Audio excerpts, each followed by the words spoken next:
Don't forget to subscribe and leave a comment on this video saying I subscribed. Let's get into it.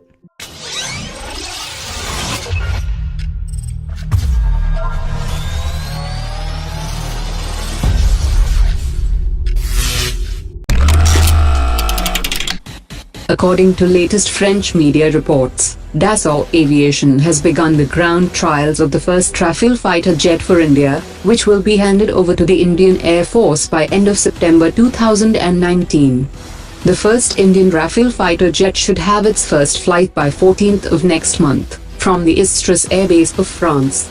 Dassault Aviation has confirmed that India-specific enhancements will be integrated and tested in India, since the current production line will deliver only aircraft configuration which is already in production. The Rafale fighter jet has performed its first flight with India-specific enhancements, which was monitored by a team of senior pilots and technicians from India, who were impressed with its outstanding capabilities. According to latest reports, the indigenously developed Beyond Visual Range system was successfully tested by the Indian Air Force from Su-30 aircraft. The system successfully engaged a maneuvering target with high precision, meeting the mission objectives. The flight test assumes significance as it was part of the series of final pre-induction trials.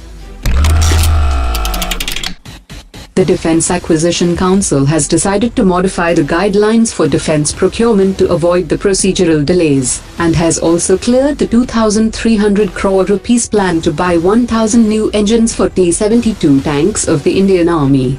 Most of these engines will be manufactured by the ordnance factories, and the 1,000 horsepower engines will enhance the mobility and acceleration of T-72 tanks, making them more versatile and effective.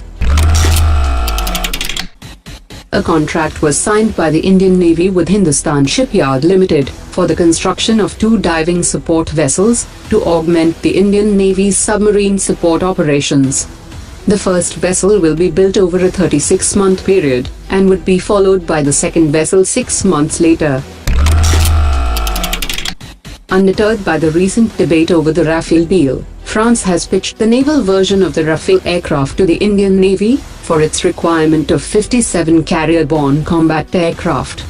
The in charge of foreign relations for the French Navy has said that the French Navy have already used the sophisticated systems from the Rafale aircraft, and the French Navy feels that it will also be suitable for the Indian Navy, and it can be easily integrated on board India's indigenous aircraft carrier, which is under construction at the Cochin shipyard.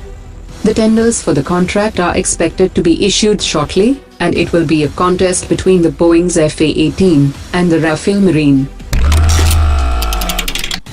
The Deputy Chief of the Indian Air Force flew the Rafale aircraft in France last week, and he has asserted that the people were being misinformed on the issue, as the current agreement is much better than what was negotiated earlier for 126 aircraft.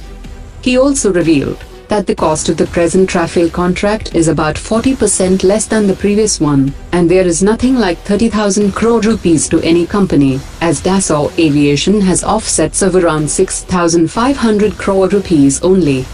He also revealed that the commercial negotiations were headed by the Deputy Chief of Air Staff, and he was responsible for completing the negotiations, which continued for 14 months. He also said that the directions of the leadership was to get a better price, better maintenance terms, better delivery schedule, and better performance logistic package. Meanwhile, the Indian Air Force personnel who was leading negotiations with Dassault Aviation during the Congress government has said that the deal got stuck due to irresolvable differences between Hindustan Aeronautics and Dassault Aviation.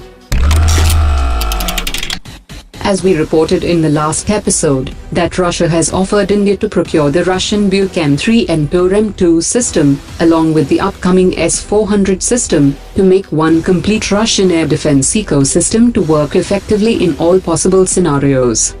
Indian military planners are also exploring options of connecting S-400 system to India's BMD program, which means it will be integrated with India's Swordfish long-range tracking radar to provide a second-tier cover. India's MR-SAM system will work along with its indigenous Akash Mark 1 and the Akash Mark 2 system, and will form the second line of air defense grid, which will work along with the mobile units of the QR-SAM. Russia is not convinced that the Indian and the Israeli-Russian combination of air defense system can be an effective combination. Meanwhile, the defense experts have said that the systems of different origins usually provide a better fail-safe system against electronic jamming, as compared to the systems from same country and ecosystem.